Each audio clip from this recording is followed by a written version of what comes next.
Hi guys! Long time no see. Some of you might remember me. And for those who don't, I used to be, well, someone you'd call famous. Pero ngayon, hindi na yan importante. I'm not here to talk about my past glory. I'm here to talk about my mistakes, my realizations, and the lessons I've learned. Let me take you back to what happened. 5 years ago, I was at the peak of my vlogging career. Every week, may bagong vlog, pranks, random reactions sa mga strangers, kung ano-ano lang na trip ko. Grabe, ang saya kasi ang daming nanonood. I thought, sobrang benta sa viewers ng raw footages and genuine reactions. So bakit ako mag-a-ask ng permission sa mga kinokontent ko? Magmumukhang scripted yon. Feeling ko I was free to do whatever I wanted.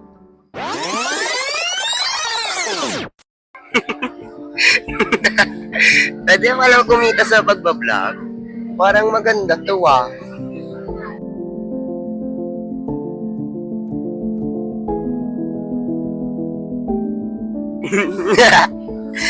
What if ganong content na lang kaya yung gawin ko?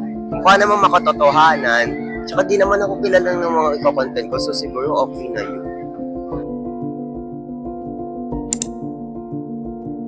Ay, ate, may tatanong lang ako. Ano po? Kung ang payo-payo ay butterfly, ano naman ang dragonfly? Tutube? Correct! Very tama ka doon. Bigyan kita start. Ate, may tanong lang ako. Sandali lang to. Sandali lang. Name something na hindi kailangan ng kalbo. Suklay. Ay, thank you. Ate! Hi, te.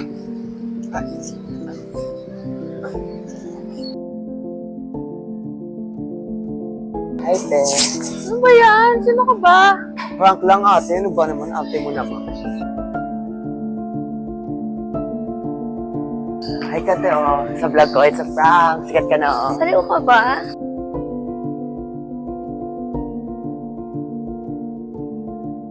Hi!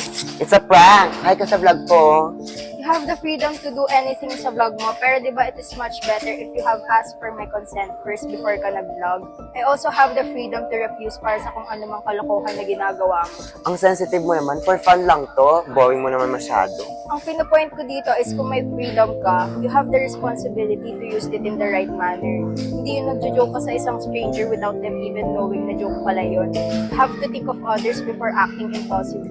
Ewan ko nga sa'yo. Ayaw mo ba sumikat dahil sa vlog ko? Okay na? Okay na?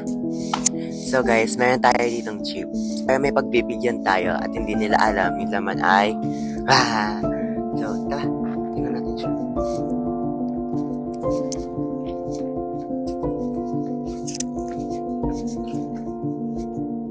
Ate, gusto mo?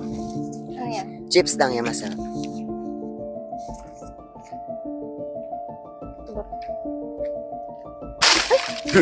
Lakas ng trip mo ah. Te, OA mo, prank lang yan. Di porket vlogger kayo, okay lang lahat ng ginagawa nyo. Eh, ang OA mo, dami mo sinasabi.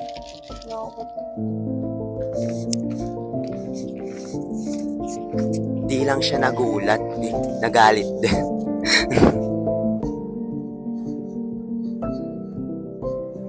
Miss, akin yung bag mo. Wag ko! Akin na yung bag mo. Wag po kayo! Akin na. Wala akong pake, akin na yung bag mo.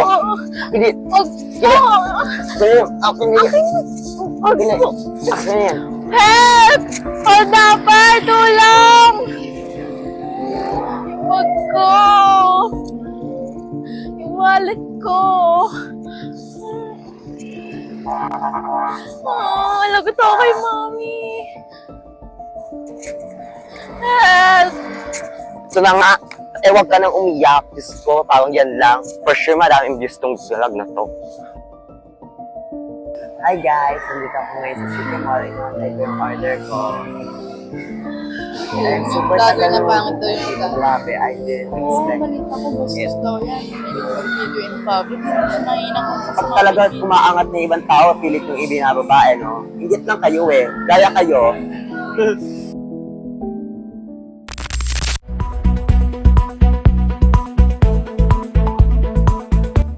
isang sikat na content creator ang ngayon ay nakaharap sa kasong legal matapos sa reklamo na ilang individual na sinasabi na abuso ang kanilang privacy.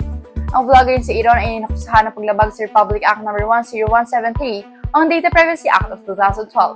Isang batas na puprotekta sa karapatan ng bawat individual, partikular na sa kanilang pribadong buhay at impormasyon. Ayon sa mga reklamo, ang mga pranks at video na nilikha ni Aaron ay hindi nakuha ang paintulot ng mga taong kinunan niya ng video sa publiko.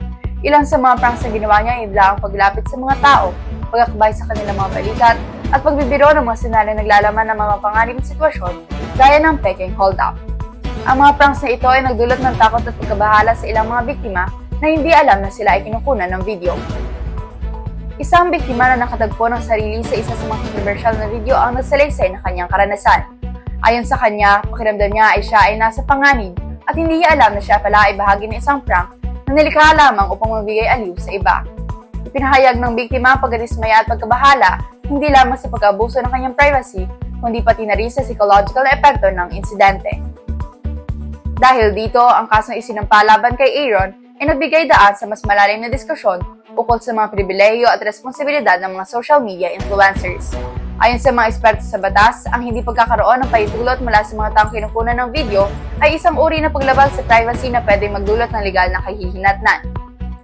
Samantala, ang vlogger na si Aaron ay naglabas ng pahayag na nag-aalok ng paumanhin at ipinahayag ang kanyang hangaring maging mas maingat sa kanyang mga nilalamang video sa hinaharap. Gayunpaman, marami sa mga netizens ang nasasabing hindi sapat ang paumanhin at may pangangailangan na mas mahigpit na regulasyon upang matiyak ang proteksyon ng mga individual sa social media. Ang kasong ito ay nagsilbing paalala na hindi lamang ang mga content creators, kundi pati na rin ang mga social media influencers ay may responsibilidad sa pagprotekta sa karapatan ng bawat isa, lalo na sa paggalang sa kanilang privacy. That was the turning point of my life.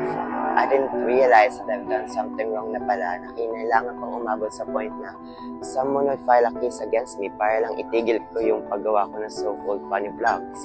Sa kagustuhan ko sumikat, I abused that freedom that I have na gawin lahat ng bagay without even thinking yung kapakanan ng ibang tao. Because of my insensitivity and carelessness, nagbunga yung mga free acts ko into something na mas nakasama pa sa akin. Sa lahat ng mga naapektuhan ko noon, mula sa mga kaibigan ko hanggang sa mga taong hindi ko kilala, I'm deeply sorry. Wala akong excuse sa mga nagawa ko. I was wrong. I was selfish. I disrespected your privacy. And I regret it every single day.